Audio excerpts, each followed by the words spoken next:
അപ്പച്ചാ ആ എന്നാ അപ്പച്ചനും ചെന്ന എടുക്കുക കിടക്കുന്നില്ലേ? ആ കോടാലിയുടെ കൈ ഒടിഞ്ഞത് അതിനകത്തിരിക്കുക. അതൊന്ന് ഇളക്കിയെടുക്കുക. പുതിയ കൈയിടണ്ടേ, രാവിലെ പണിക്ക് കൊണ്ടുപോകണ്ടേ. അവിടുത്തെ പണി തീരാറായ അപ്പച്ച?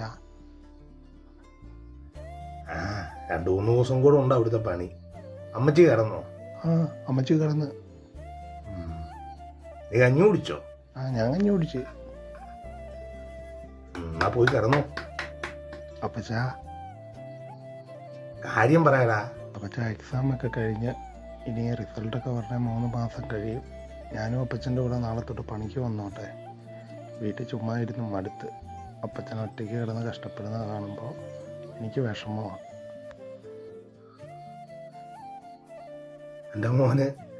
എൻ്റെ മോനത് പറയാൻ തോന്നിയല്ലോ.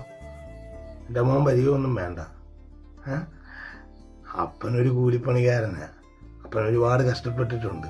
എൻ്റെ മോൻ അങ്ങനെ കഷ്ടപ്പെടരുതെന്ന് ആഗ്രഹം ഉള്ളതുകൊണ്ട് അപ്പം പഠിപ്പിച്ചേ. ജോലി കിട്ടുമ്പോൾ കിട്ടട്ടെ. അല്ല അപ്പച്ച, ഞാനിവിടെ ചുമ്മാ ഇരിക്കുമല്ലേ.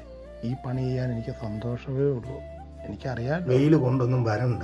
എൻ്റെ അപ്പച്ചൻ എന്തുമാത്രം വെയിൽ കൊണ്ടേക്കുന്നു. അങ്ങനല്ലേ എന്നെ പഠിപ്പിച്ചേ. ഞാനും വരുന്നാൾ.